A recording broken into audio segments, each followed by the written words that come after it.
Next topics মানে আজকে scalar field analysis নিয়ে তোমাদের সঙ্গে আলোচনা করব। এখন প্রথম যে ভিডিও দুটো তোমাদের দিয়েছিলাম সেটা হলো acceleration due to gravity, last ভিডিওটা। তার আগের যে ভিডিওটা দিয়েছিলাম সেটা হলো ইন্টেন্সিটি আর ফোর্স, মানে ভেক্টর ফিল্ড অ্যানালাইসিস। গ্র্যাভিটেশনের ক্ষেত্রে যে ভেক্টর কোয়ালিটিগুলো গেন হয়, এটা পড়াতে গিয়ে তোমাদের বলেছিলাম যে যদি গ্র্যাভিটেশনের এই কোয়ালিটিগুলো সম্বন্ধে ভালো করে জানো তাহলে স্ট্যাটিইলেকট্রিসিটি পড়তে তোমাদের প্রচণ্ড উপকার হবে বা কাজে লাগবে। এবং দ্বিতীয় ভিডিও মানে লাস্ট যে ভিডিওটা তোমাদেরকে দিয়েছিলাম acceleration due to gravity, acceleration due to গ্র্যাভিটির সঙ্গে স্ট্যাটিইলেকট্রিসিটির বিশাল কোনো সম্পর্ক নেই। প্রথম ভিডিওটার সঙ্গে স্ট্যাটিইলেকট্রিসিটির প্রচণ্ড রিলেশন আছে, এবং আজকে যেটা পড়াবো, আজকে যে টপিকসটা নিয়ে আলোচনা করব, এর সঙ্গে স্ট্যাটিইলেকট্রিসিটির প্রচণ্ড সম্পর্ক আছে। আজকের টপিকসটা যদি বোঝো তাহলে স্ট্যাটিইলেকট্রিসিটিতে তোমাদের উপকার হবে। এনিওয়ে, আজকে যে টপিকসটা পড়বো দ্যাট ইজ খুব সিম্পলি পোটেনশিয়াল আর পোটেনশিয়াল এনার্জি গ্র্যাভিটেশনাল সিস্টেমের বেসে, মানে স্কেলার ফিল্ড অ্যানালাইসিস। তো পোটেনশিয়াল আর পোটেনশিয়াল এনার্জি এটা সম্বন্ধে জানতে গেলে ওয়ার্ক এনার্জি থিওরাম বা ওয়ার্ক এনার্জি বিষয়টা সম্বন্ধেও একটা আইডিয়া রাখা উচিত। কনজারভেটিভ সিস্টেম বা নন কনজারভেটিভ সিস্টেমের কাছে এটা সম্বন্ধেও একটা ধারণা তৈরি হওয়ার দরকার আছে। এনিওয়ে, যতটুকুনি কাজে লাগবে সেটা একবার দেখে নিই। যদি জানো খুব ভালো, যদি না জানো তাহলে একবার বুঝে নেওয়াটা খুব দরকার আছে। ধরো কোনো একটা সিস্টেম অফ পার্টিকেল, এটা কোনো একটা ফিল্ডের মধ্যে আছে মানে গ্র্যাভিটেশনাল ফিল্ড হতে পারে, স্ট্যাটিইলেকট্রিক্যাল ফিল্ড হতে পারে, বা অন্য কোনো রকম ফিল্ড হতে পারে। কোনো একটা ফিল্ডের মধ্যে যদি না থাকে তাহলে ফোর্সের বিষয়টা আসবে না, এবং যে ফিল্ডটা আছে সেই ফিল্ডটা কনজারভেটিভ ইন নেচার। ক্লিয়ার? যদি এটা গ্র্যাভিটেশনাল সিস্টেম, আমরা আজকে গ্র্যাভিটেশন নিয়ে পড়ছি, সুতরাং গ্র্যাভিটেশনাল ফিল্ডই ধরবো। Gravitational field basically conservative in nature, সংরক্ষী প্রকৃতি। তাহলে এরকম কোন একটা গ্র্যাভিটেশনাল ফিল্ডের মধ্যে দুটো পয়েন্ট আছে, এই পয়েন্টটা ধরো এ, এই পয়েন্টটা বি। খুব সহজভাবে বোঝো, আমি একদম ওয়ার্ক এনার্জি থিওরামের বিষয়টাতে যাচ্ছি না, আমি খুব সহজভাবে এই গ্র্যাভিটেশনাল পোটেনশিয়াল বা পোটেনশিয়াল এনার্জিটা আলোচনা করতে চাইছি। এ এবং বি এই দুটো পয়েন্টে মধ্যে, এই পয়েন্টে কোনো একটা বডি যদি রাখা হয় তার পোটেনশিয়াল এনার্জি ধরো ইউ এ, আর এই পয়েন্টে পোটেনশিয়াল এনার্জি ধরো ইউ। ক্লিয়ার?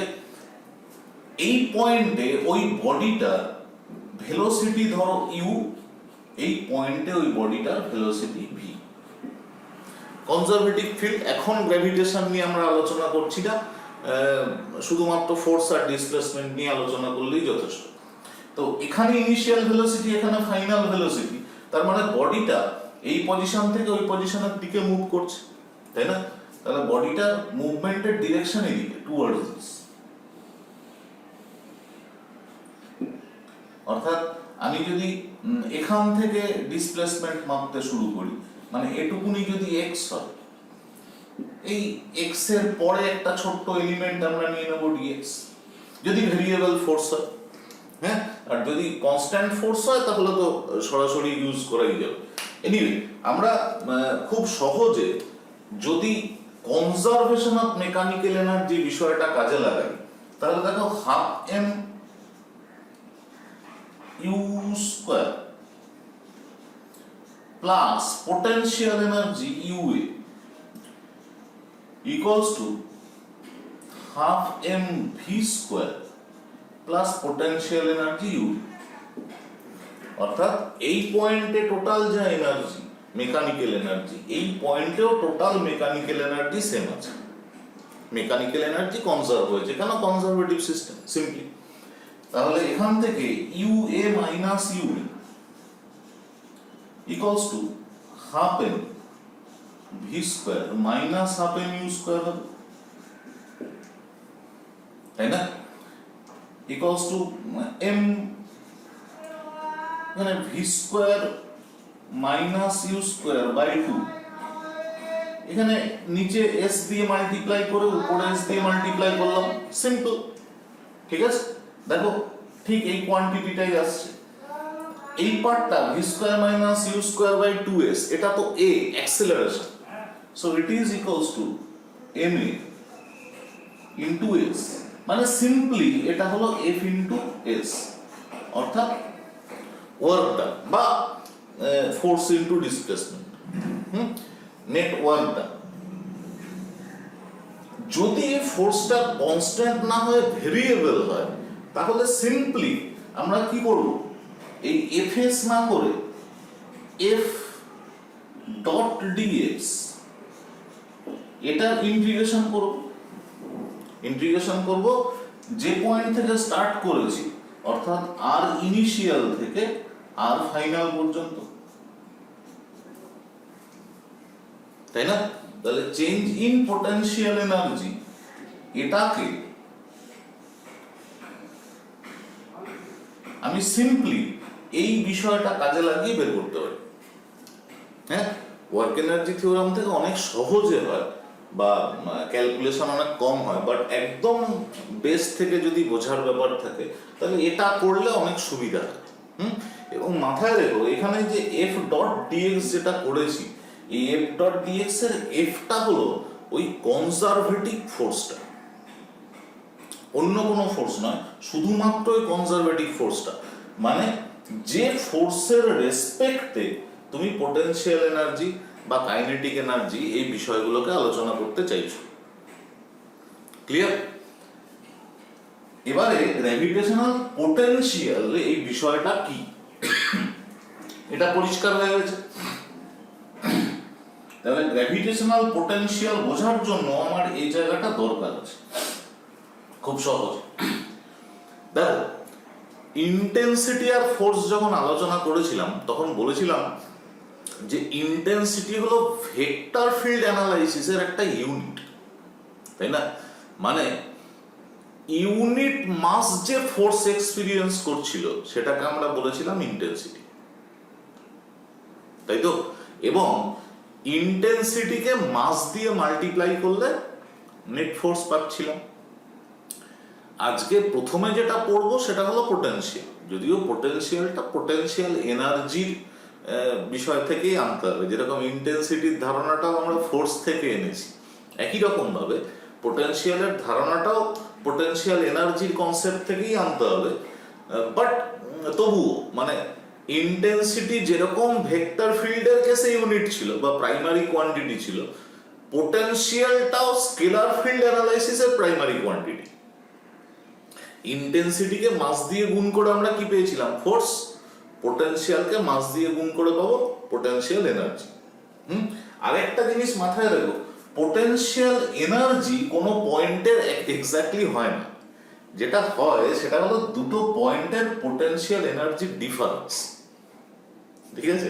এবারে এর মধ্যে যদি কোনো একটা জায়গার পোটেনশিয়াল এনার্জি এটাকে জিরো ধরে নাও, তাহলেই কেবলমাত্র আরেকটা পয়েন্টের পোটেনশিয়াল এনার্জিকে ডিফাইন করা যেতে পারে। ডিফাইন করার জন্য একটা কোনো পয়েন্টের পোটেনশিয়াল এনার্জি তোমাকে জিরো ধরে নিতে হবে, তাই বলে এই নয় যে ওই পয়েন্টের পোটেনশিয়াল এনার্জি সত্যিই জিরো আছে। এনিওয়ে, আমরা পোটেনশিয়াল বিষয়টা সম্বন্ধে জানি। ইন্টেন্সিটির ক্ষেত্রে যেরকম আমরা ইউনিট মাসের জন্য ফোর্স বের করেছিলাম, তাই না? এখানেও সেরকম ইউনিট মাসের জন্য এনার্জি বের করতে হবে, অর্থাৎ দুটো পয়েন্টে আমরা ইউনিট মাস রেখে এই বিষয়টাই আলোচনা করব। ক্লিয়ার? চলো, ধরো এখানে কোথাও একটা মাস রাখা আছে, ভ্যালু হলো m, quantity of the mass is m and it is point mass। হ্যাঁ, এটা ডিস্ট্রিবিউটেড নয়। ডিস্ট্রিবিউটেড মাসের সিস্টেমের কেসে প্রতিটার জন্য আলাদা আলাদা করে পোটেনশিয়াল বের করে অ্যাড করে দিলেই হবে, যেহেতু স্কেলার। এই মাসের জন্য কোনো একটা পয়েন্টে আমাকে পোটেনশিয়াল বের করতে হবে, সাপোজ দিস পয়েন্ট। তাহলে এই পয়েন্টে আমাকে ইউনিট মাস রাখতে হবে।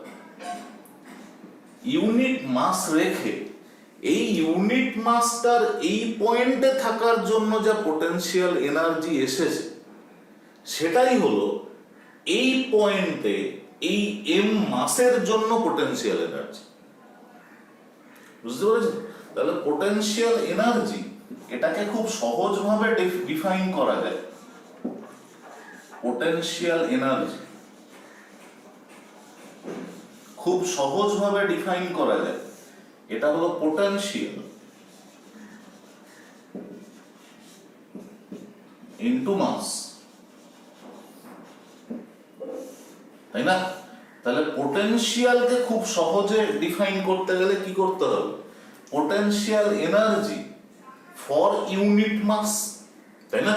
তাহলে পোটেনশিয়াল যদি ডিফাইন করি, এভাবে ডিফাইন করা যেতে পারে খুব সহজে, সেটা হলো পোটেনশিয়াল এনার্জি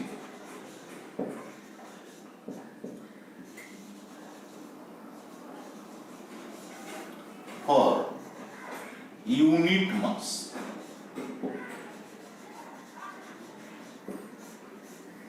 ঠিক আছে, এটা হলো easiest way to define potential. হ্যাঁ, এখন যদি তোমাকে এক্সাক্ট পোটেনশিয়ালের ডিফাইন বা পোটেনশিয়ালটাকে ডিফাইন করতে হয়, তাহলে সেখানে লেখা উচিত যে work done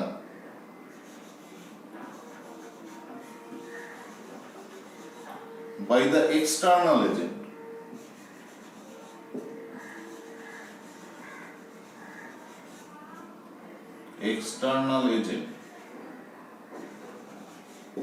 in bringing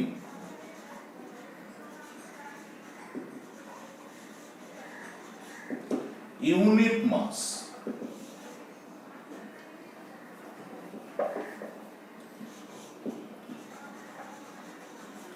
from infinity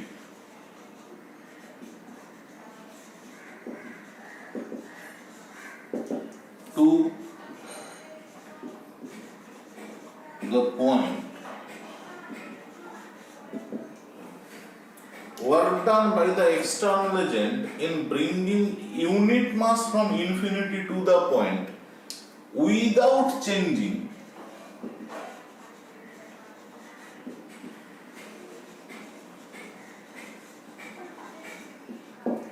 any kinetic energy।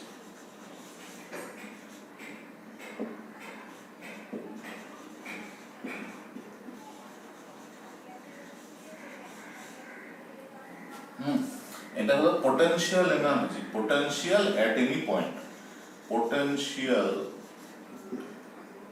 At any point.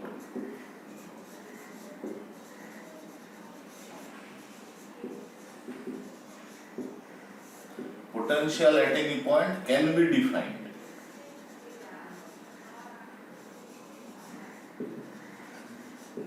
as this one. So potential at any point can be defined as the work done by the external agent in bringing unit mass from infinity to the point without changing any kinetic energy। ঠিক আছে, যদি এভাবে ডেফিনেশনটা লেখো, তাহলে ডেফিনেশনটা খুব ঠিকঠাক হয়, মানে এক্সাক্ট ডেফিনেশন হলো এটাই। এবং এখানে এই জিনিসগুলো খুব ভালো করে মাথায় রাখতে হবে, সেটা হলো এই ওয়ার্ক ডান, এই potential at any point, potential কোনো পয়েন্টেরই হয়, ঠিক আছে? কোনো একটা নির্দিষ্ট পয়েন্টের পোটেনশিয়াল বের করা যায়, অনেকটা জায়গা জুড়ে তার পোটেনশিয়াল হয় না, একটা কোনো পয়েন্টের পোটেনশিয়াল হয়। Work done by the external agent, এখানে work done by the external agent, work done by the external agent কেন হয় একটু পরে বলছি। ইউনিট মাস, ইনিশিয়াল পজিশন হলো ইনফিনিটি আর ফাইনাল পজিশন হলো দ্য পয়েন্ট। এবং এক্ষেত্রে এটা মাথায় রাখতে হবে যে কাইনেটিক এনার্জির যেন কোনো রকম চেঞ্জ না হয়, ঠিক আছে? কাইনেটিক এনার্জির যেন কোনো রকম চেঞ্জ না হয়। বিষয়টা একটু বলি, সেটা হলো যে ধরো ইনফিনিটিতে কোনো একটা বডি আছে, ইনফিনিটিতে এই মাসটার থেকে ইনফিনিটি ডিস্টেন্স, তাহলে এই মাসের থেকে ইনফিনিটি ডিস্টেন্সে কোনো একটা পয়েন্ট যদি থাকে, সেখানে যদি কোনো ইউনিট মাস তুমি রাখো, সেটার উপরে এই মাসের জন্য ফোর্স প্রায় জিরোই হবে, তাই তো? তাহলে ওই পয়েন্টে ওই ইউনিট মাসটাকে যদি তুমি সামান্য একটু ভেলোসিটি দিয়ে দাও, তাহলে ওই পার্টিকেলটা মুভ করতে স্টার্ট করে দেবে। এবং যখনই এই এম মাসের গ্র্যাভিটেশনাল ফিল্ডের মধ্যে ঢুকবে, মানে যে জায়গাতে এই এম মাসের একটা ইফেক্ট থাকবে, এম মাসের ইফেক্ট কি থাকবে? ওই ইউনিট মাসটা যখন ওই ফিল্ডের মধ্যে ঢুকবে তখন তাকে অ্যাক্সেলারেট করবে, তাই তো, তার মধ্যে ত্বরণ সৃষ্টি করবে, তখন ওই ভেলোসিটি আস্তে আস্তে বাড়তে থাকবে। ভেলোসিটি আস্তে আস্তে যদি বাড়তে থাকে তাহলে এই পয়েন্টে যখন এসে পৌঁছবে তখন তার ভেলোসিটি, যে ভেলোসিটিতে তুমি ছেড়েছিলে বা ঠেলেছিলে, সেই ভেলোসিটির থেকে এই পয়েন্টে ভেলোসিটি অনেক বেড়ে যাবে। ভেলোসিটি বেড়ে যাওয়া মানে তো কাইনেটিক এনার্জি বেড়ে যাবে, বুঝতে পেরেছো তো? তাহলে এই যে কাইনেটিক এনার্জি বেড়ে গেল, এই বিষয়টাকে মাথায় রাখলে চলবে না। তোমাকে কি করতে হবে? এমন ভাবে বডিটাকে মুভ করাতে হবে যাতে কাইনেটিক এনার্জি না বাড়ে, তাই তো? কাইনেটিক এনার্জি যদি না বাড়াতে হয় তাহলে তার অ্যাক্সেলারেশন জিরো করতে হবে, সহজ কথা। অ্যাক্সেলারেশন যদি জিরো করতে হয় তাহলে নেট ফোর্স জিরো করতে হবে। এখানে gravitational force it is attractive, অর্থাৎ ওই পার্টিকেলটাকে সবসময় আকর্ষণ করছে। তাহলে একটা ফোর্স সিস্টেম অলরেডি দিয়ে দিয়েছে, গ্র্যাভিটেশনাল ফোর্স টুয়ার্ডস দিস, তোমাকে আরেকটা ফোর্স অ্যাপ্লাই করতে হবে। সেই ফোর্সটা, এই গ্র্যাভিটেশনাল ফোর্স যে পয়েন্টে যা যা গ্র্যাভিটেশনাল ফোর্স থাকবে সেই পয়েন্টে সেই গ্র্যাভিটেশনাল ফোর্সের এক্সাক্ট ইকুয়াল অপোজিট হতে হবে, তাই না? যদি ইকুয়াল অপোজিট না হয় তাহলে কি হবে? একটা রেজাল্টেন্ট ফোর্স থাকবে, মানে অ্যাক্সেলারেশন থাকবে, মানে ভেলোসিটি চেঞ্জ হবে, মানে চেঞ্জ ইন কাইনেটিক এনার্জি। কিন্তু বাই ডেফিনেশন কি করতে হবে? কাইনেটিক এনার্জিটাকে কনস্ট্যান্ট রাখতে হবে, এই বিষয়টা মাথায় রাখতে হবে। ক্লিয়ার? তাহলে ডেফিনেশন অনুযায়ী যদি তোমাকে বলতে হয় পোটেনশিয়াল, তাহলে বিষয়টা হলো এটা। বাট আমি যেভাবে পোটেনশিয়াল বিষয়টা বের করব সেটা হলো খুব সিম্পলিফাইড হয়, খুব সহজ হবে, এবং বইগুলো ঘেটে দেখবে বিভিন্নভাবে বের করা আছে। R1 to R2 সেখানে ডিসপ্লেসমেন্ট কোন দিকে নেওয়া হয়, কি হয়, সেটা নিয়ে একটুখানি প্রবলেম তোমাদের তৈরি হতে পারে। এনিওয়ে, এভাবে করলে বিষয়টা সহজ হবে। চলো তাহলে আমরা পোটেনশিয়াল এই বিষয়টাকে বের করে দিই।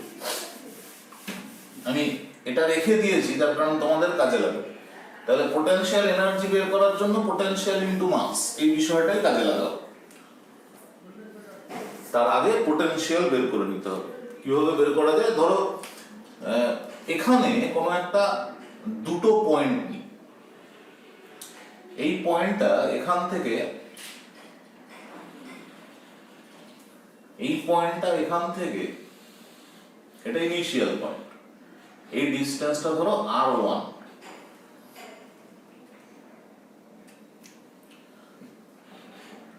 R1, আর এই ডিসটেন্সটা, this distance is R2।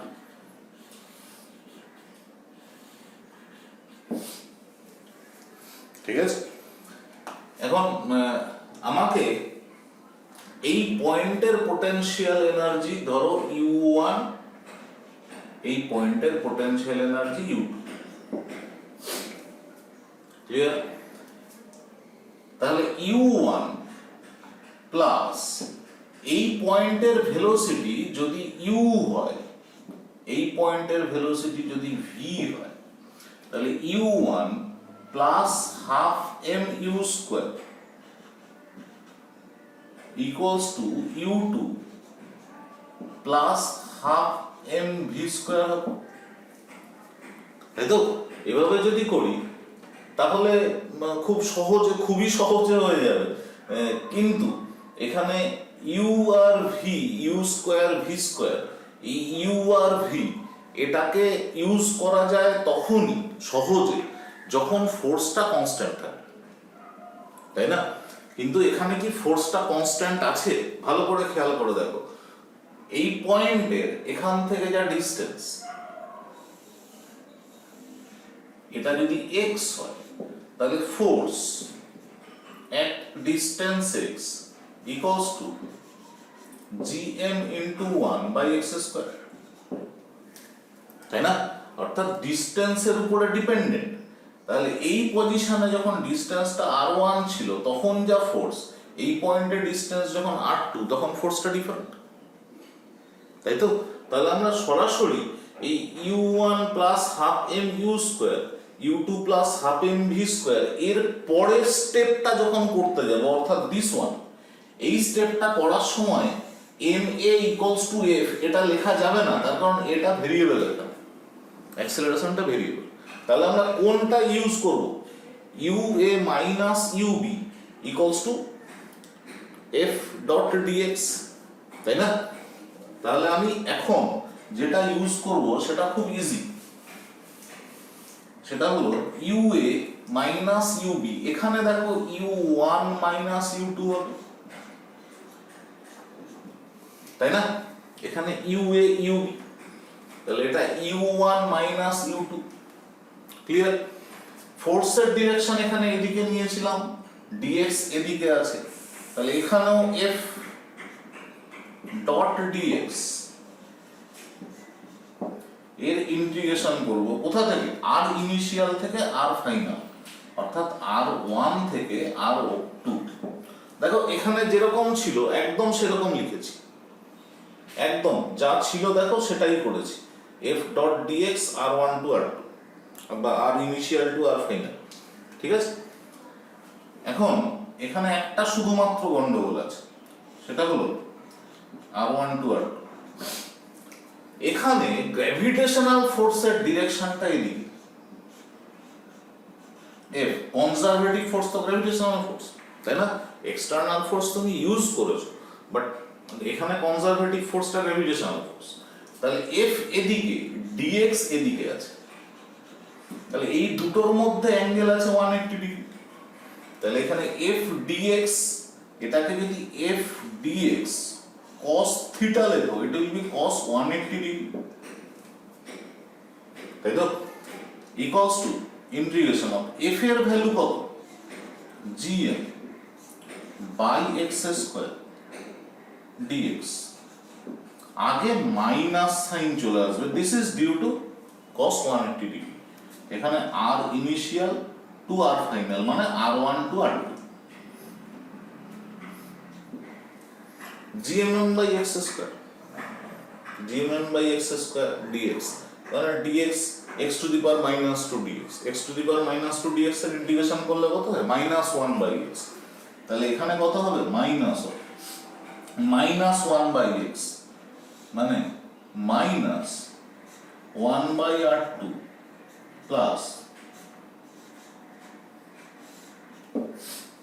1 by r1, তাই না? Minus of minus, so it is equals two 1 by r2 minus 1 by r1 into gm।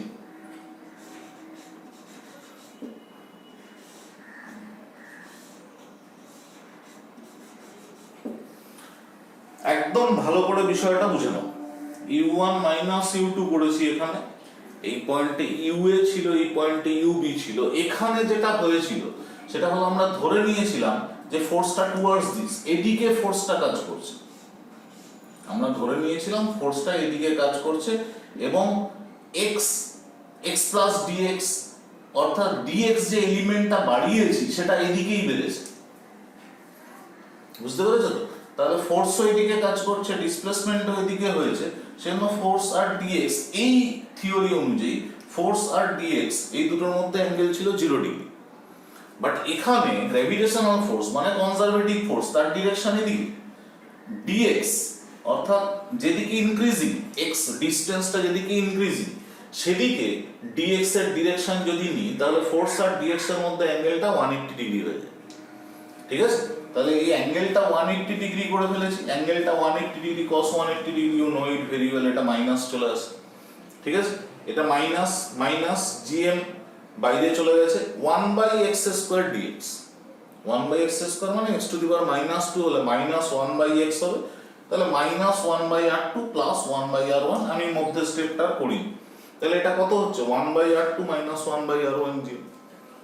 তাহলে u1 minus u2 equals to gm 1 by r2 minus 1 by r1, এটা basic relation, তাই তো? এখন এই যে potential energy এর ডিফারেন্স, এটা কার ক্ষেত্রে বের করেছি? যে কোনো মাসের ক্ষেত্রে তো বের করিনি, কার জন্য বের করেছি?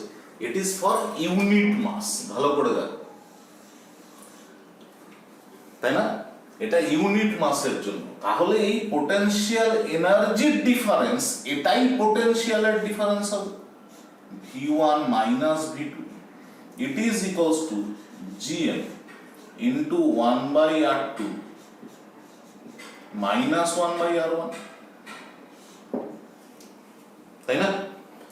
V1 এর করেসপন্ডিং ডিস্টেন্স হলো R1, V2 এর করেসপন্ডিং ডিস্টেন্সটা হলো R2। তাহলে ভালো করে দেখো, যদি R2 এটা ইনফিনিটি হয়ে যায়, R2 এটা যদি ইনফিনিটি হয়ে যায়, ইনফিনিটি, এবং R1 এটাকে যদি এই ডিস্টেন্স অর্থাৎ এই ডিস্টেন্সটা ধরি R,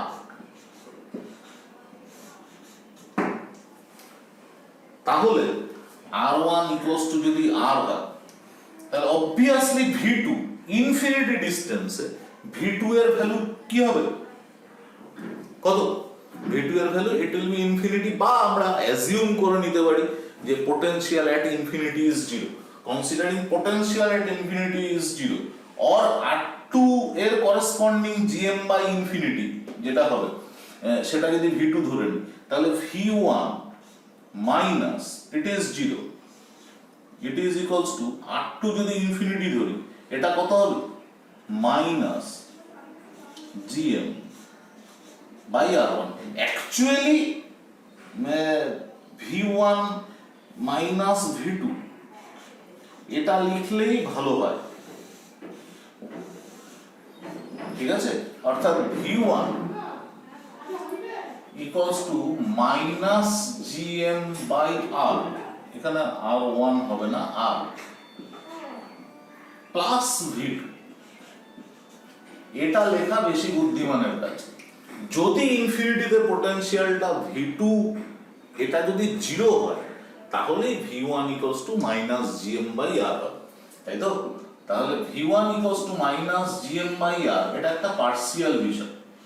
দেখো ভালো করে, V1 মাইনাস V2 এটা equals to minus GM by R হয়েছে, যেখানে 1টা অর্থাৎ ইনিশিয়াল পজিশন এটা R ডিস্টেন্সে আছে এবং ফাইনাল পজিশনটা ইনফিনিটি ডিস্টেন্সে আছে, তাই না? R2 এর জায়গায় ইনফিনিটি বসিয়েছি আমরা ডেফিনেশনে, বা বেসিক্যালি V2 এটাকে ইনফিনিটি ধরে নিলে V at any point distance R it is equals to minus GM by R, এটা ইউজ করব কোনো পয়েন্টের পোটেনশিয়াল V।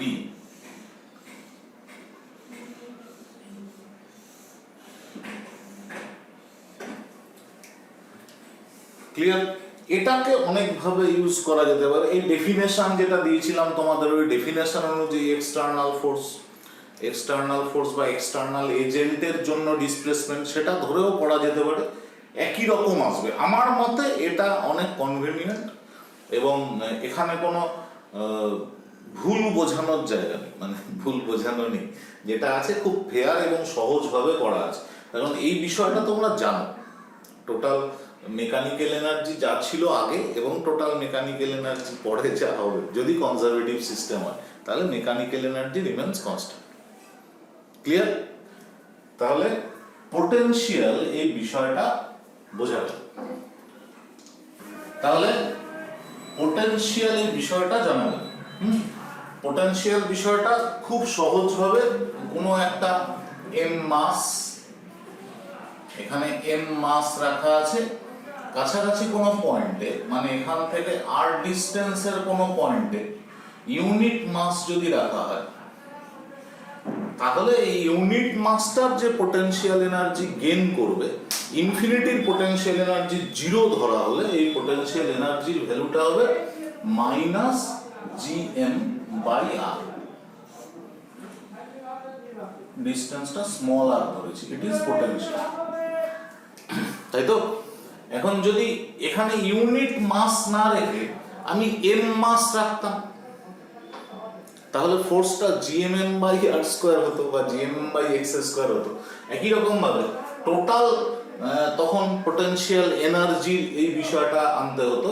তখন পোটেনশিয়াল এনার্জি কত হতো না, ইউনিট মাসের জন্য মাইনাস জিএম বাই আর, তাহলে এম মাসের জন্য স্মল এম মাস যদি এখানে রাখা হতো তাহলে পোটেনশিয়াল এনার্জি হতো মাইনাস জিএমএম বাই,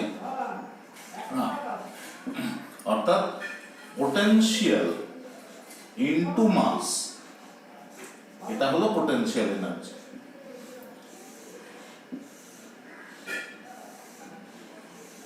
ঠিক আছে, একই রকম ভাবে তোমরা যখন পড়েছো force equals to intensity multiplied by mass, কিন্তু ফোর্স এটা ভেক্টর কোয়ান্টিটি ছিল, ইন্টেন্সিটিও ভেক্টর কোয়ান্টিটি ছিল। দেখো পোটেনশিয়াল আর পোটেনশিয়াল এনার্জির যেরকম রিলেশন, ফোর্স আর ইন্টেন্সিটির রিলেশনটা অনেকটা একই রকম। এখানে আমি গ্র্যাভিটেশনাল ফিল্ডের কেসে কি বলেছিলাম, ভেক্টর ফিল্ডে এটা হলো ইউনিট, ভেক্টর ফিল্ডের ক্ষেত্রে প্রাথমিক বিষয় হলো ইন্টেন্সিটি, তাকে মাস দিয়ে গুণ করলে নেট ফোর্স পাবে। এখানের ইউনিটটা হলো পোটেনশিয়াল এবং পোটেনশিয়ালকে মাস দিয়ে গুণ করলে পোটেনশিয়াল এনার্জি পাওয়া যাবে। তাহলে পোটেনশিয়াল এনার্জি যদি একটা কোনো পয়েন্ট মাস থাকে তার জন্য কি করে বের করতে হবে, বা পোটেনশিয়াল কি করে বের করতে হবে, খুব সহজে বের করা যাবে। এখন যদি একটা ইউনিট মাস না থেকে ডিসক্রিট সিস্টেম থাকে, অনেকগুলো পয়েন্ট মাস থাকে, অনেকগুলো পয়েন্ট মাস যদি থাকে তাহলে ধরো এরকম অনেকগুলো পয়েন্ট মাস আছে, এখানের কোনো একটা পয়েন্টে তোমার পোটেনশিয়াল বের করতে হয়েছে, তাহলে প্রত্যেকটার জন্য এটা ধরো M1, এটা M2, এটা M3, M4, M5, প্রত্যেকটার জন্য এই পয়েন্টে কোনো একটা পোটেনশিয়াল পাওয়া যাবে। সেই পোটেনশিয়াল গুলো যদি V1, V2, V3, V4, V5 এরকম হয়, এই কোয়ান্টিটি গুলো কিরকম, স্কেলার, তাহলে নেট পোটেনশিয়াল কত হবে, V equals to V1 plus V2 plus V3 plus V4 plus V5। একই রকম ভাবে এখানে যদি তুমি ইউনিট মাস না এনে যদি এম মাস আনতে স্মল এম, তাহলে টোটাল পোটেনশিয়াল এনার্জি ইউ এটা equals to M into V হয়ে যেত ডিসক্রিট সিস্টেমের ক্ষেত্রে। বুঝে গেছে, খুব সহজ। এখন একটা কথা মাথায় রেখো, সেটা হলো যদি শুধু এই সিস্টেমগুলোর জন্য যদি পোটেনশিয়াল বা পোটেনশিয়াল এনার্জি বের করতে হয় কোনো পয়েন্টে, তাহলে এটা কখনো জিরো হতে পারে না, বুঝতে পেরেছো তো? বা কোনো একটা গ্র্যাভিটেশনাল সিস্টেমে পোটেনশিয়াল এনার্জি কোনো পয়েন্টে, নিয়ার বাই কোনো পয়েন্টে, এটা কখনো জিরো হতে পারে না। এটা জিরো হওয়ার একমাত্র পসিবিলিটি বা একমাত্র জায়গা হলো যদি আর এটা ইনফিনিটি হয়, অর্থাৎ এই যে মাসগুলো আছে এই মাসগুলোর থেকে ইনফিনিটি ডিস্টেন্স, যেখানে এই মাসের জন্য কোনো গ্র্যাভিটেশনাল ফিল্ড নেই, সেখানেই একমাত্র পোটেনশিয়াল বা পোটেনশিয়াল এনার্জি জিরো হতে পারে, তাই তো? যেখানে গ্র্যাভিটেশনাল ফিল্ড নেই সেখানে তো এর গ্র্যাভিটেশনাল ফিল্ড অ্যানালাইসিস করার তো কোনো ব্যাপার নেই, আমরা তো গ্র্যাভিটেশনাল সিস্টেম অ্যানালাইসিস করছি। তাহলে এই সিস্টেমটার জন্য যদি কোথাও গ্র্যাভিটেশনাল ফিল্ড তৈরি হয়, সেই পয়েন্টে অবশ্যই পোটেনশিয়াল এবং অন্য কোনো মাস থাকলে পোটেনশিয়াল এনার্জি এই টার্মটা আসবেই, এবং সেই ভ্যালুটা সবসময় নেগেটিভ হবে। ক্লিয়ার? এবং পোটেনশিয়াল এনার্জি বা পোটেনশিয়াল এর ভ্যালু ম্যাক্সিমাম যেটা হতে পারে সেটা হলো জিরো। ঠিক আছে, এর ভ্যালু ম্যাক্সিমাম যেটা হতে পারে সেটা হলো জিরো, এবং অন্য সমস্ত পয়েন্টে এটা নেগেটিভ। ক্লিয়ার? বোঝা গেছে? এবার আমি এটার হেল্প নিয়ে বা পোটেনশিয়াল এনার্জির এই কনসেপ্ট নিয়ে তোমাদের গ্র্যাভিটেশনাল পোটেনশিয়াল এনার্জি আর্থ সারফেসে কিভাবে আমরা মেজার করি এটা একটু আলোচনা করে নেব। কিরকম? ধরো এটা আর্থ,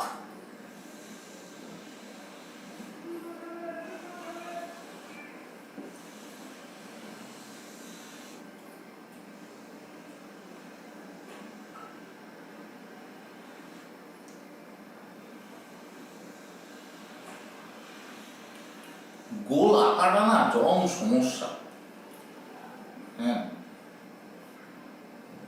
আর ফিজিক্যালি ফিট থাকতে হয়। ফিজিক্যালি একটু ফিট যদি থাকা যায় তাহলে পড়ানোটাও খুব সহজ হয়। এবং যাই হোক, ধরো এখান থেকে আর ডিস্টেন্সের অর্থাৎ রেডিয়াস আর ডিস্টেন্সে কোনো একটা পয়েন্ট, এই পয়েন্টে পোটেনশিয়াল এনার্জি যখন বের করবে, আমরা দেখেছিলাম যে যদি স্ফেরিক্যাল সারফেস হয় তাহলে স্ফেরিক্যাল সারফেসের কেসে mass, total mass concentrated at its centre, এটা ধরে নেওয়া যেতে পারে। তাহলে এখানে যদি এই স্ফিয়ারটা মানে আর্থের মাস যদি m ধরি আমরা, তাহলে এই পয়েন্টের potential it is minus gm by r। ঠিক আছে, তাহলে এখান থেকে h হাইটে কোনো একটা পয়েন্ট, যদি নেওয়া হয়, এই পয়েন্টের পোটেনশিয়াল কত হবে? It will be minus gm by r plus h। এটা হলো পোটেনশিয়াল at h হাইট, একটা potential on earth surface. Clear? তাহলে এই পোটেনশিয়াল অন h হাইট, এটা পোটেনশিয়াল অন আর্থ সারফেসের থেকে কতটা বেশি? অর্থাৎ vh মাইনাস v0, এটা ইকুয়ালস টু মাইনাস gm। এটা কমন নিয়ে নাও, মাইনাস gm কমন নিলে কত করে থাকবে? 1 বাই r প্লাস h, এটা ক্যাপিটাল H হবে, 1 by r plus h minus 1 by r, it is equals to minus gm r plus h into r, এটা LCM হয়ে যাবে। সো এখানে উপরে কত আসবে? r minus r plus h, মানে into minus h divided by r into r plus h, it is equals to gmh divided by r into r plus h। ঠিক আছে, যদি পোটেনশিয়াল এনার্জি হিসেবে বের করতে চাও তাহলে gain in potential energy, gain in potential energy, it is equals to gain in potential multiplied by mass, it is equals to gmh by r into r plus h multiplied by mass। ঠিক আছে, এটা হলো general equation, মাথায় রেখো। তার কারণ ফোর্সটা বেরিয়ে যাবে। হ্যাঁ, আমরা দেখেছি যে এইচটা যদি খুব কম না হয়, মানে আর এর তুলনায় যদি এইচটা নেগলিজিবল না হয়, তাহলে সেক্ষেত্রে এই পয়েন্টার এই পয়েন্টের ফোর্স ডিফারেন্ট হয়। যদি ফোর্স ডিফারেন্ট হয় তাহলে সেক্ষেত্রে তোমার উপায় নেই কোনো, এইভাবেই করতে হবে। যদি ফোর্স কনস্ট্যান্ট হয়, ফোর্স কনস্ট্যান্ট কখন হবে? ফোর্স কনস্ট্যান্ট তখনই হবে যদি এইচটা আর এর তুলনায় নেগলিজিবল হয়, এইচ এর ভ্যালুটা প্রচন্ড ছোট হয়, তাই তো? তাহলে খুব ছোট হাইট, অর্থাৎ আমরা H equals to small H যদি ধরে নিই এবং এইচ এটা ভেরি ভেরি লেস দ্যান আর যদি হয়, তাহলে সেক্ষেত্রে এই ইকুয়েশনটাকে এরকম লেখা যায় gm into H divided by r into r plus h, r into r plus h, এটাও তো প্রায় r এর কাছাকাছি, মানে r প্লাস h, এটা যদি h এর কম্পারিজনে লেখো তাহলে তো এটা r এর কাছাকাছি, তাই না? h টা তো খুব ছোট ধরেছে r এর রেসপেক্টে, তাহলে r প্লাস h টাকে প্রায় r লিখে নিতে পারি। এটা ইন্টু কত হবে? স্মল, এটা কত হলো? m into h into gm by r square, gm by r square মনে পড়ছে? gm বাই r স্কয়ার, এটা কত ছিল g0, earth surface acceleration due to gravity. তাহলে এটাকে কত লেখা যেতে পারে, mg0h বা mgh। আমরা এটাকেই পোটেনশিয়াল এনার্জি ধরে এতদিন ধরে করে এসেছি, এতদিন পোটেনশিয়াল এনার্জি এটাকে ধরে করে এসেছি। কিন্তু মাথায় রেখো, এই যে পোটেনশিয়াল এনার্জি গেইন এট এইচ হাইট এটা বের করেছি, এটা কিন্তু আর্থের সারফেসের কম্প্যারিজন, মানে আর্থের সারফেসের পোটেনশিয়াল এনার্জি যদি জিরো ধরে নিই, এই পয়েন্টের পোটেনশিয়াল এনার্জি ইকুয়ালস টু যদি জিরো ধরে নিই, তাহলে এইচ হাইটের potential energy it is mgh বা mg0h। ঠিক আছে, এখানে ক্যাপিটাল এইচ নয় স্মল এইচ, এবং এটা এইচ এই very very less than r, এই বিষয়টাকে মাথায় রাখতে হবে। খেয়াল, কতগুলো কনসিডারেশন আমরা ধরে এতদিন ধরে করেছি, ভালো করে খেয়াল করে দেবো। হ্যাঁ, mgh কোথায় বসাবো, কোন জায়গাতে বসাবো, যেখানে জিটা কনস্ট্যান্ট, যত দূর পর্যন্ত জিটাকে প্রায় কনস্ট্যান্ট ধরে নিতে পারবো তত দূর পর্যন্তই gain in potential energy equals two mgh use করা যাবে। যেখানে জিটা কনস্ট্যান্ট নয়, মানে যতটা রেঞ্জে জিটা কনস্ট্যান্ট থাকবে না, এই রেঞ্জটা যদি আমি পোটেনশিয়াল এনার্জি গেইন বের করতে চাই, তাহলে সেখানে mg0h ইউজ করা যাবে না। বুঝতে পেরেছো? আমরা স্বাভাবিকভাবে যে অঙ্কগুলো করি, সাধারণ যে অঙ্কগুলো করি, 20 মিটার হাইট থেকে একটা বডি পড়লে এই পয়েন্টে এসে পৌঁছলে তার ভেলোসিটি কত হবে, বুঝতে পেরেছো তো? বা একটা বডি ছেড়ে দেওয়ার 8 সেকেন্ড পরে গ্রাউন্ডে এসে পৌঁছবে, গ্রাউন্ডে কত ভেলোসিটিতে স্ট্রাইক করবে, এরকম অঙ্ক করেছি তো। তাহলে সেক্ষেত্রে আমরা কি করেছি, যে V square equals to U square plus 2as বা V equals to U plus A T, এই ধরনের ইকুয়েশনগুলো ইউজ করেছি, এর জায়গায় জি বসিয়ে দিয়েছি, খুব সহজে ফাইনাল ভেলোসিটি বেরিয়ে গেছে, তাই না? কিন্তু যদি ওই বডিটা অনেকটা হাইট থেকে ছাড়া হয়, 1000 কিলোমিটার হাইট থেকে একটা বডিকে ছাড়া হয়, তাহলে গ্রাউন্ডে কত ভেলোসিটিতে স্ট্রাইক করবে? তখন আমরা V square equals to U square plus 2as use করতে পারবো না, বোঝা গেছে? সেক্ষেত্রে আমাকে ওই loss in potential energy equals to gain in kinetic energy, ওই ফর্মটাই ইউজ করতে হবে, বোঝা গেছে? বা এই ইকুয়েশনটা ডিরেক্ট ইউজ করতে পারো। এখানে যদি gm বাই r স্কয়ার করে নাও, তাহলে এখানে r ইনটু h ইউজ করতে হবে, gm বাই r স্কয়ার। তুমি যদি g ফর্মে নিয়ে আসতে চাও, তাহলে এটাকে এইভাবে লিখবে, gm বাই r স্কয়ার, মানে এখানে r দিয়ে নিচে গুণ করে উপরে r দিয়ে গুণ করেছো, তাহলে gm m r h উপরে হয়ে যাবে, নিচে কত হবে, it will be r square into r plus h, gm by r square, এটা যদি g0 ধরো, তাহলে m g0 rh divided by r plus h। বুঝতে পেরেছো তো? সরাসরি পোটেনশিয়াল এনার্জি গেইন কতটা হবে এই ইকুয়েশনে যদি বসাও তাহলেও বেরোবে, কিন্তু আমরা ইউজ করি সাধারণ ইকুয়েশন হলো এটা, এই বিষয়টা একটু মাথায় রাখো, ঠিক আছে?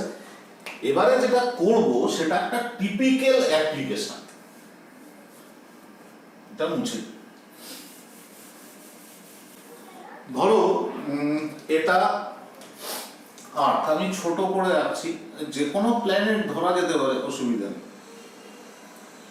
ধরো এটা আর্থ,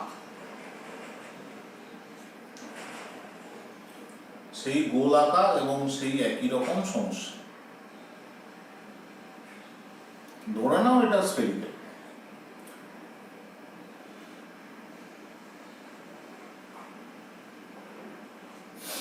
ধরে নাও এটা আর্থ, এর রেডিয়াস আর,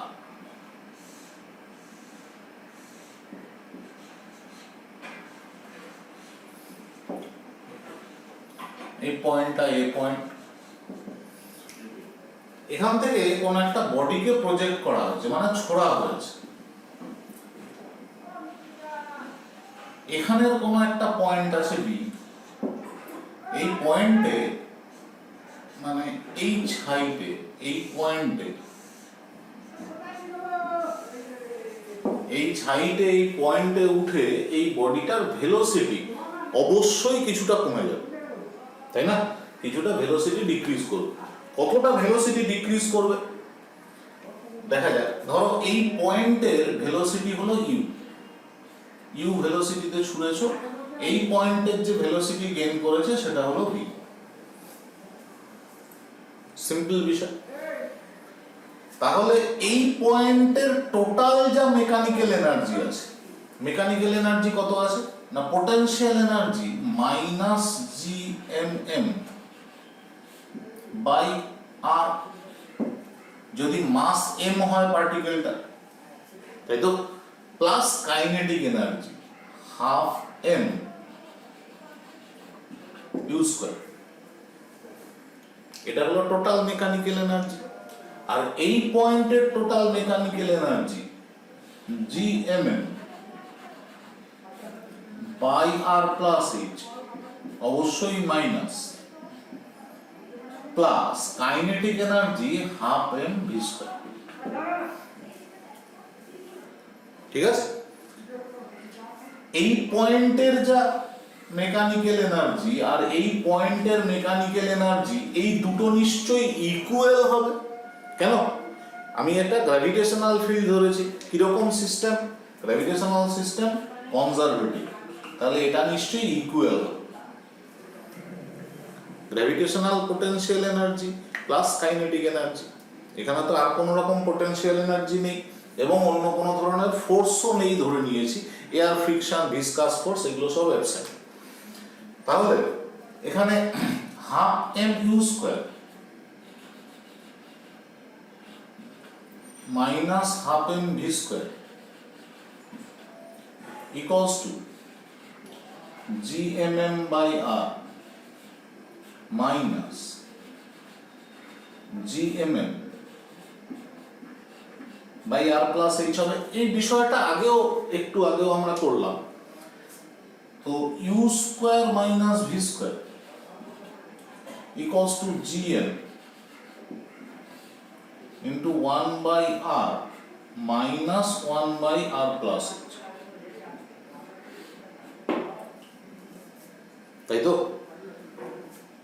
এখন যদি আমি ধরে নিই যে সরি এই টুটা এখানে আছে, হ্যাঁ, যদি আমি ধরে নিই যে বিটা ইনফিনিটি ডিস্টেন্সে আছে, যদি বিটা ইনফিনিটি ডিস্টেন্সে থাকে তাহলে এই এইচ, এই ভ্যালুটা কত হবে? ইট উইল বি ইনফিনিটি, তাই না? সেক্ষেত্রে U square minus V square equals to কত হবে? 2gm by r, considering h equals to infinity বা r plus h equals to infinity. Clear? তাহলে ইউ স্কয়ার কত? 2gm by r plus V square, তাই না? এখন ভি স্কয়ার আছে এটা, সুতরাং এই পার্টটা তো সবসময় পজিটিভ হবে, এর মিনিমাম ভ্যালু হলো 0। ভি স্কয়ার এর মিনিমাম ভ্যালু 0, তাহলে এটা বলা যায় না যে ইউ স্কয়ার এটা greater than equals to 2gm by r হবে, বা ইউ এটা greater than equals to root over 2gm by r। gm by r square তো g0, তাই না? তাহলে gm by r square into r যদি করো, এখানে এটাও লেখা যায় U greater than equals to root over 2gm/r², মানে 2 থাকলো gm/r² এর জায়গায় g0 ইন্টু r।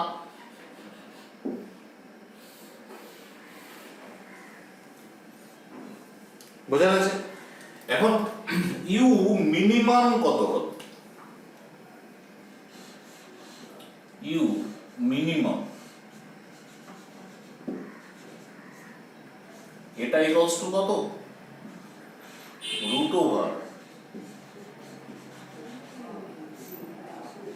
√2gm/r বা √2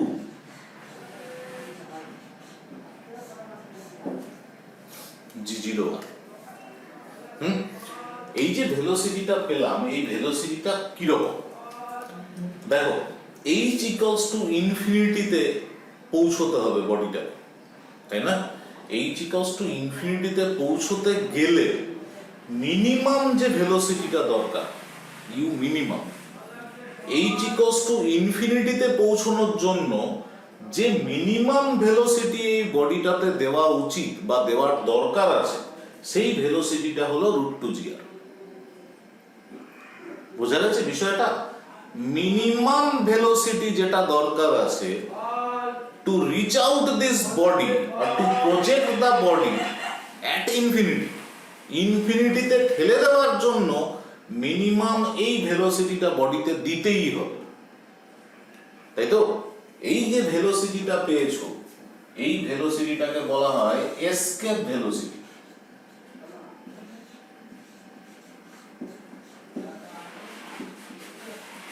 escape velocity,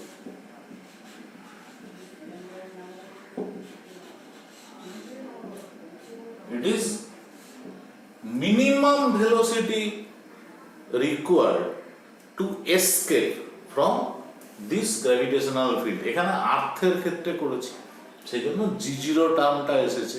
যদি অন্য কোনো মাসের জন্য করতাম তাহলে শুধুমাত্র √2gm/r এই বিষয়টা আসতো। বোঝা গেছে? এই যে এসকেপ ভেলোসিটি, এই এসকেপ ভেলোসিটিটা তোমাদের প্রচন্ড কাজে লাগবে। রকেট প্রপালশনের ক্ষেত্রে লাগে না, বাট অন্যান্য ক্ষেত্রে, বিশেষ করে তোমাদের 11 এর সিলেবাস কভার করতে গেলে তো অবশ্যই লাগবে। এই এসকেপ ভেলোসিটি এটাও কিন্তু স্ট্যাটিইলেকট্রিসিটিতে কোথাও কাজে লাগে না, এটা শুধুমাত্র গ্র্যাভিটেশনেই কাজে লাগে। স্ট্যাটিইলেকট্রিসিটিতে যেটা কাজে লাগবে সেটা হলো পোটেনশিয়াল এন্ড পোটেনশিয়াল এনার্জি। অতদূর পর্যন্ত বুঝতে পারলেই যথেষ্ট। বোঝা গেছে? তাহলে এসকেপ ভেলোসিটির থেকে যদি বেশি ভেলোসিটিতে তুমি কোনো বডিকে প্রজেক্ট করো তাহলে কি হবে? এসকেপ ভেলোসিটির থেকে কম ভেলোসিটিতে যদি প্রজেক্ট করো তাহলে তো ইনফিনিটিতে পৌঁছবে না। সহজেই বোঝা যায় কি হবে না, বডিটা ফেরত চলে আসবে আবার আর্থের সারফেসে। মানে যে পয়েন্টে গিয়ে পৌঁছবে সেই পয়েন্টে গ্র্যাভিটেশনাল ফিল্ড থেকে যাবে।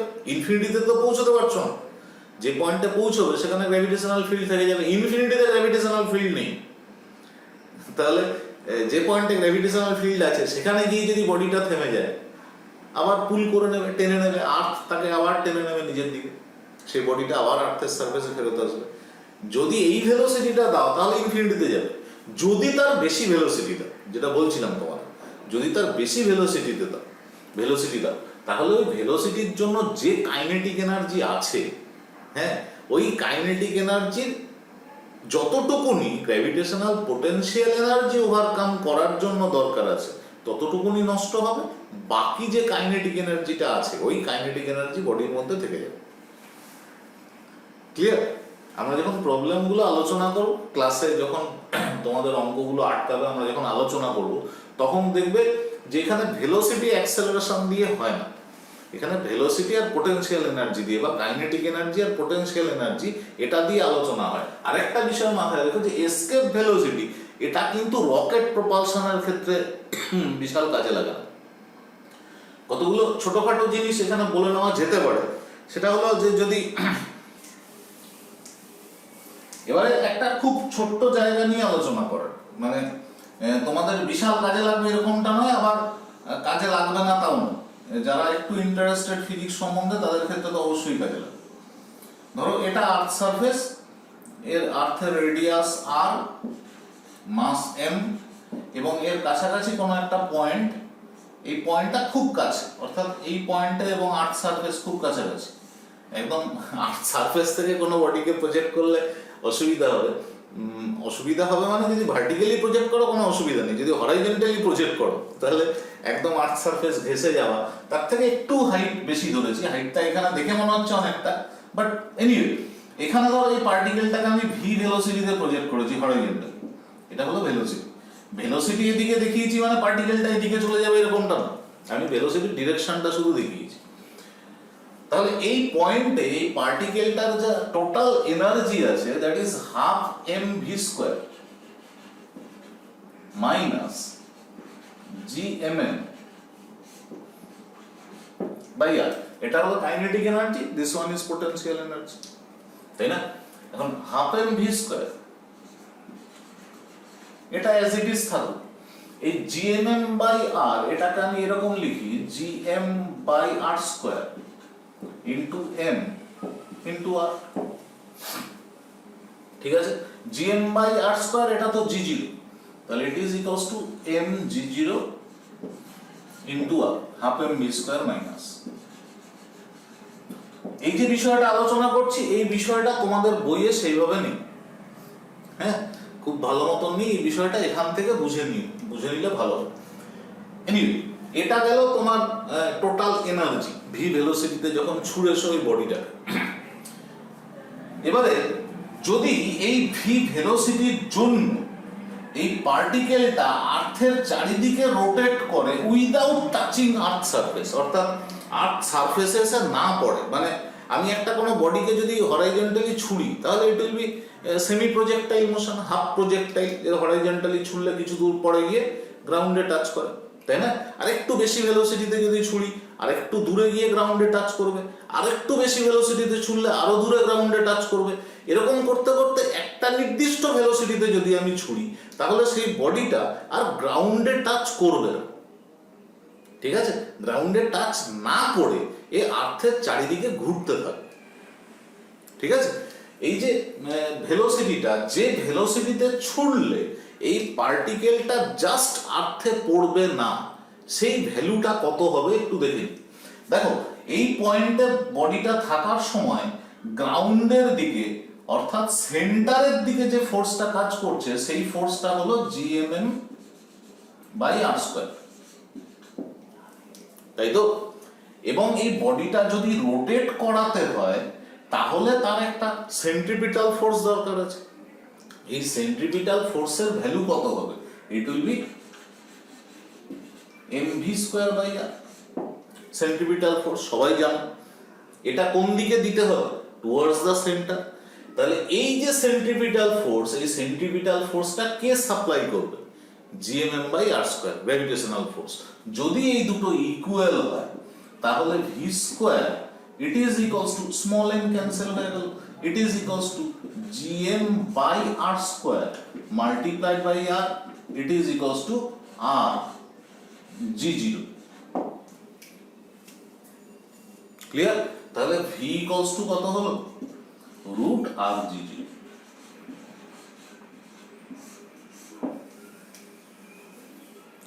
যদি আর জি জিরো ভেলোসিটিতে কোনো বডিকে হরাইজন্টালি ছোড়া হয় তাহলে বডিটা কি হবে?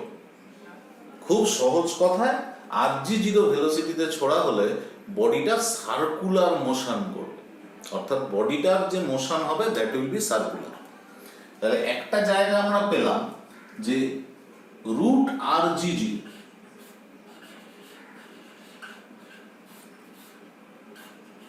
এর জন্য যে মোশনটা হবে দ্যাট ইজ সার্কুলার।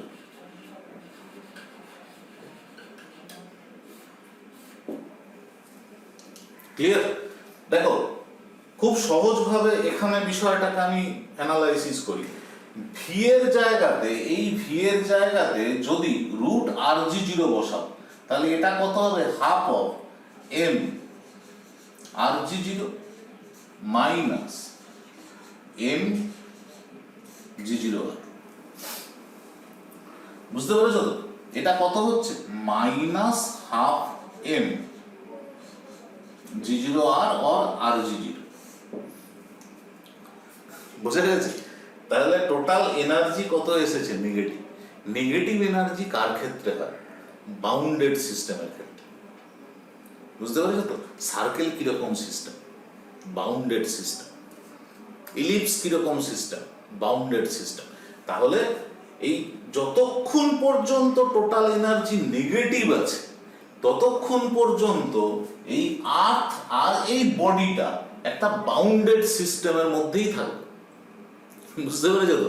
অর্থাৎ এই মাসটা আর্থ থেকে বেরিয়ে যাওয়ার কোনো চান্স নেই, এবং সেক্ষেত্রে পাথটা যদি রুট আর জি জিরো হয় তাহলে সেটা সার্কুলার। যদি রুট আর জি জিরো থেকে কম হয়, যদি আর জি জিরো থেকে লেস হয়, ছোট হয়, তাহলে এটা আরো ছোট হবে, তাই না? সেটাও নেগেটিভ হবে, সেক্ষেত্রেও বাউন্ডেড সিস্টেম হবে, কিন্তু সেক্ষেত্রে পাথটা সার্কুলার হবে না, ইট উইল বি কিরকম হবে, ইলিপ্টিক্যাল। বুঝতে পারছো তো? যেরকম ইলিপ্টিক্যাল অরবিটে প্ল্যানেট গুলো রোটেট করে সেরকম ইলিপ্টিক্যাল হবে। বুঝতে পেরেছো তো? এবং এক্ষেত্রে ইলিপ্টিক্যাল যে পাথটা হবে সেই পাথটা এখানের কোনো পয়েন্টে এসে স্ট্রাইক করবে। অর্থাৎ টোটাল পাথটা যদি ধরতে হয় তাহলে তার ফোকাসটা এরকম কোনো পয়েন্টে শিফট করে দিতে হবে। অর্থাৎ এটা এই দিকের কোনো অ্যাক্সিস হবে বা এই দিকের কোনো ফোকাস হবে। দুটো ফোকাস থাকে তো একটা ইলিপসে, তখন ফোকাসটা হবে এখানে। বুঝতে পেরেছো তো? এটাকে ফোকাস করে, এই সেন্টারটাকে ফোকাস করে যদি একটা ইলিপস ড্র করে তাহলে এই যে পাথটা হবে এটা হবে সেন্টার, ফোকাস। ঠিক আছে? যদি রুট আর জি জিরো হয় তাহলে পাথটা সার্কুলার হবে, তখন ইলিপসটা আস্তে আস্তে ছোট হয়ে গেছে। এরপরে যদি এর থেকে আরো বেশি ভেলোসিটি দাও, হাই, দেন এটা আবার ইলিপস থাকবে।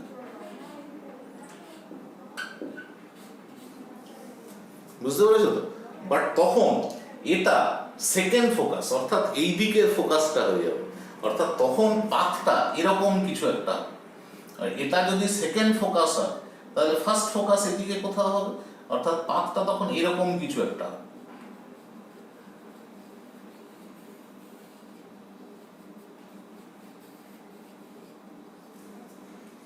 বুঝতে পেরেছো তো? মানে ফোকাসের পজিশনটা শিফট হলো। ফোকাস আগে এখানে একটা ছিল, এখানে একটা ছিল, যেই ভেলোসিটি বাড়াচ্ছ অমনি ফোকাস দুটো কাছাকাছি আসতে শুরু করেছে। ভেলোসিটি যখন রুট আর জি জিরো হয়েছে তখন ফোকাস দুটো সুপার ইম্পোজড হয়ে যাবে। ফোকাস দুটো সুপার ইম্পোজ যদি হয়ে যায় ইলিপসের ক্ষেত্রে, সেটা সার্কেলে কনভার্টেড হয়ে যায়। ঠিক আছে? সার্কেল কনভার্টেড হয়ে যাওয়ার পরে আরো যদি ভেলোসিটি বাড়াও তাহলে এই ফোকাসটা, এইদিকে যে ফোকাসটা ছিল সুপার ইম্পোজ করেছিল, এইটা এইদিকে শিফট করতে থাকবে। তখন সেই ইলিপসের পাথটা আগে যেরকম ছিল, আগে যেরকম ইলিপসের পাথটা ছিল, এখন পাথটা অন্যরকম হয়ে যাবে।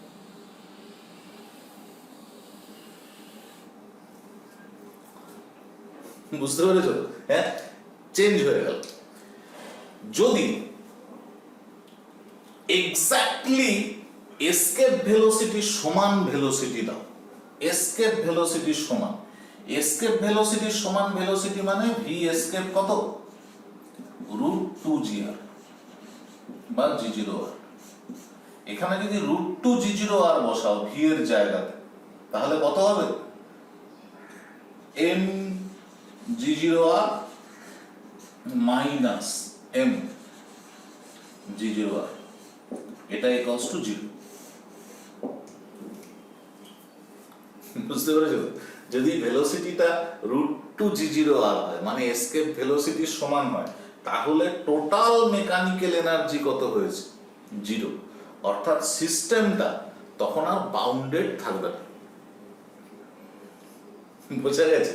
সিস্টেমটা যদি বাউন্ডেড না থাকে তখন সেক্ষেত্রে পাথটা কিরকম হবে, রুট টু জি জিরো আর।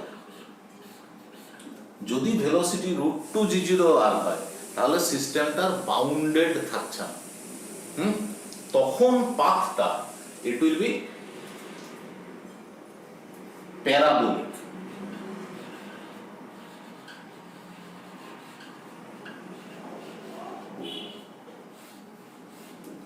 Exact root two g0 r যদি ভেলোসিটি দেওয়া হয় হরাইজন্টাল ভেলোসিটি অবভিয়াসলি, তাহলে সেই পাথটা হয়ে যাবে প্যারাবোলিক। ঠিক আছে, প্যারাবোলা ওপেন। যদি এর থেকে আরো বেশি ভেলোসিটি দেওয়া থাকে, মোর দেন,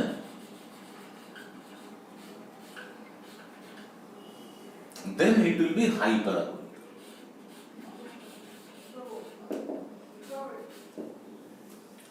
বুঝতে পেরেছো তো পাথের চেঞ্জ কিরকম হবে? যদি রুট rg0 থেকে কম হয় তাহলে ইলিপ্টিক্যাল, যদি রুট rg0 হয় তাহলে সার্কুলার, যদি রুট rg0 থেকে রুট টু rg0 এর মধ্যে থাকে তাহলেও সেটা ইলিপ্টিক্যাল পাথ হবে। ঠিক আছে, যদি রুট টু rg0 হয় তাহলে জাস্ট ওটা প্যারাবোলিক পাথ হবে, এক্সাক্ট প্যারাবোলিক। যদি রুট টু rg0 থেকে বেশি হয় then the path will be hyperbolic. এটা গ্রাফ বা তোমরা যদি জিওমেট্রিটা খুব ভালো করে বোঝো তখন বিষয়টা আরো ক্লিয়ার হবে। তাহলে এই পাথের যে বিষয়টা, এটা তোমাদের কোথাও কাজে লাগতে পারে। ধরো এন্ট্রান্স এক্সামিনেশনের ক্ষেত্রে হঠাৎ একটা ফাউন্ডেশনের কোশ্চেন দিয়ে দেওয়া, যে কোনো একটা body velocity usually root rg0, root rg0 means root r means 6400 into 10 to the power 3 in metre. g এর ভ্যালু যদি 10 ধরি তাহলে এটা কত হবে? 8000 10 to the power 3, এখানেও 10 to the power 3 8 আছে। It is metre per second. এটা v orbital equals to 8 kilometre per second, huge velocity. হ্যাঁ, আর escape velocity v escape it is equals to এটা ইনটু রুট 2 হয়ে যাবে, কারণ রুট 2 gr হয়, তাহলে 8 রুট 2 কিলোমিটার পার সেকেন্ড। এটা সবাই জানো, অ্যাবাউট 11.2 কিলোমিটার পার সেকেন্ড। ঠিক আছে, যদি বলা থাকে কোনো বডিকে হরাইজন্টালি 10 কিলোমিটার পার সেকেন্ড ভেলোসিটিতে ছোড়া হয়েছে, তার পাথ কিরকম হবে? যদি তুমি এই বিষয়টা জানো খুব সহজে আনসার করতে পারো। হ্যাঁ, যদি বলা হয় যে 5 কিলোমিটার পার সেকেন্ড ভেলোসিটিতে ছোড়া হয়েছে তাহলে তার পাথ কিরকম হবে? 8 কিলোমিটার পার সেকেন্ড ভেলোসিটিতে ছুড়লে জানো সার্কুলার, 5 কিলোমিটার পার সেকেন্ডে ছুড়লে কি হবে? It will be elliptical. ঠিক আছে, 10 kilometre per second it will be elliptical, 10 kilometre per second 11 kilometre per second it will be elliptical, 11.2 kilometre per second it will be parabolic, 12 metre per second 15 metre per second kilometre per second 20 kilometre per second ভেলোসিটিতে ছুড়েছো, then the path will be hyperbolic। বুঝতে পারছো? একদম straight line কখনো হবে না। Straight line যদি করতে হয় তাহলে তোমাকে ভার্টিক্যালি ছুটতে হবে, তাহলে এখানে কোনোটাই হবে না।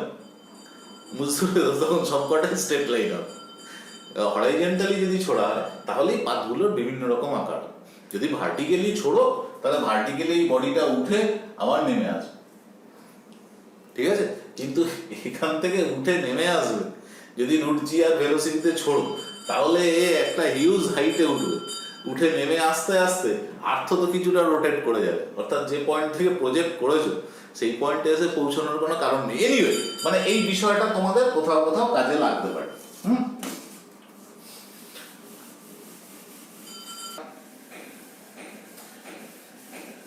তাহলে এইবারে একটু গ্রাফ দেখে নেওয়ার দরকার আছে। গ্রাফ দেখে নেওয়ার দরকার আছে মানে যদি তুমি গ্রাফের ক্ষেত্রে পয়েন্ট মাসের গ্রাফ যদি ড্র করো, পয়েন্ট মাসের ক্ষেত্রে গ্রাফ যদি ড্র করো,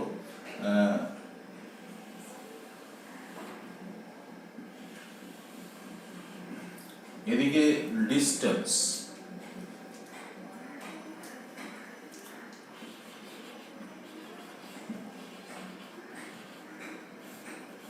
আর টুয়ার্ডস দিস পোটেনশিয়াল এনার্জি।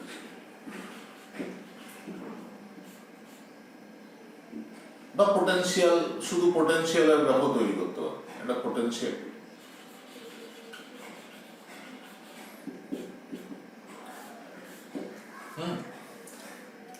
এই দিকটা পজিটিভ টুয়ার্ডস দিস নেগেটিভ, তাই না? কিরকম হওয়া উচিত না ডিস্টেন্সের সঙ্গে রিলেশনটা কিরকম, potential V equals to minus gm by r, এক্ষেত্রে ডিস্টেন্সটা x অ্যাক্সিসে নিচ্ছি, so it will be minus gm by x। এটা y অ্যাক্সিসে নিয়েছি, সো ইট ইজ y, তাহলে y into x equals to minus constant, তাই না? তাহলে y ইনটু x যদি মাইনাস কনস্ট্যান্ট হয় তাহলে এই গ্রাফটা দেখতে কিরকম হবে? It will be like this.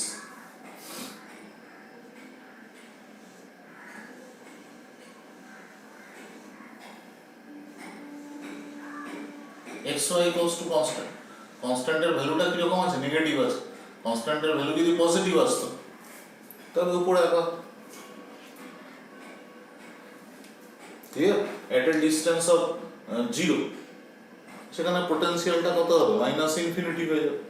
আবার যখন ডিস্টেন্সটা ইনফিনিটি হয়ে যাবে তখন পোটেনশিয়াল কত হবে? 0। তাহলে গ্রাফিক্যালি যদি ভাবো তাহলে ইট লুকস লাইক দিস। এখানে একটা জিনিস বলার আছে, সেটা হলো এই যে ডিভি ডিএক্স যেটা, হ্যাঁ, E equals to E, it is equals to dv dx, it is called potential gradient minus. কারণ খেয়াল করে দেখো, আমরা ফোর্স ইনটু ডিসপ্লেসমেন্ট করে পোটেনশিয়াল এনার্জি বের করেছিলাম, তাই না? এবং এক্ষেত্রে আমরা দেখেছিলাম যে যেদিকে ফোর্সটা কাজ করছে ডিসপ্লেসমেন্টটা তার অপোজিট ডিরেকশনে, বা ডিএক্স এই ফাংশনটা অপোজিট ডিরেকশনে নিয়েছিল। তাহলে E equals to minus dv dx, এটাও আমাদের কখনো কখনো কাজে লাগে।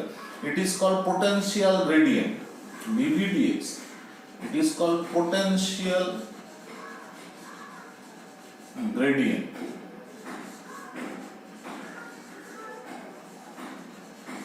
বিভবের নতিমাত্রা, ঠিক আছে?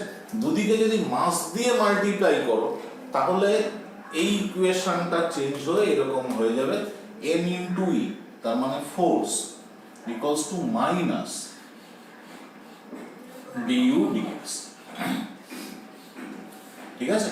কোনো একটা জায়গায় এই পোটেনশিয়ালের যে স্লোপ পাবে, স্লোপ কোনো একটা পয়েন্টে পোটেনশিয়াল, এই পয়েন্টে যদি তুমি পোটেনশিয়ালের যে গ্রাফ আছে সেটা যদি স্লোপ, স্লোপ মিন্স অ্যাঙ্গেলে tan থিটা যদি করো তাহলে সেই পয়েন্টের ফোর্স পেয়ে যাবে। এখানে বুঝতেই পারছো যে এই পয়েন্টে যা ফোর্স হবে, এই পয়েন্টে যখন আর কাছাকাছি থাকবে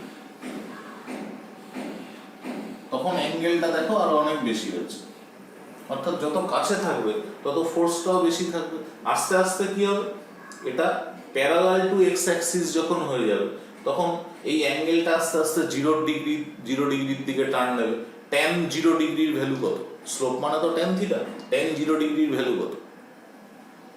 ইট ইজ 0। তাহলে যত ডিস্টেন্স বাড়তে থাকবে ফোর্সটা আস্তে আস্তে 0 দিকে মুভ করতে থাকবে। একদম ইনফিনিটি ডিস্টেন্সে পৌঁছলে তখন এই লাইনটা একদম অ্যালং এক্স অ্যাক্সিস হয়ে যাবে। তখন অ্যাঙ্গেল কত হবে? 0 ডিগ্রি। তাহলে ইনফিনিটিতে ফোর্সের ভ্যালু কত হবে? 0 ডিগ্রি। এই দুটো রিলেশন আমাদের কখনো কাজে লাগে। কোন একটা ফাংশন হিসেবে যদি ট্রিট করা হয়, পোটেনশিয়াল আর পোটেনশিয়াল এনার্জিকে কোনো ফাংশন হিসেবে যদি দেওয়া হয়, তখন সেটাকে অ্যানালাইসিস করতে গেলে ইন্টেন্সিটি আর ফোর্স বের করার জন্য এই ইকুয়েশন দুটো আমাদের খুব কাজে লাগে। ক্লিয়ার? বোঝা গেছে? তাহলে করতে থাকো, আর প্রবলেম যেগুলো আটকাবে সেগুলো পাঠাতে থাকো। ঠিক আছে? আমরা সবাই মিলে অ্যানালাইসিস করি, অঙ্কগুলো করলে থিওরিটা আরো ক্লিয়ার হবে। ওকে, চলো।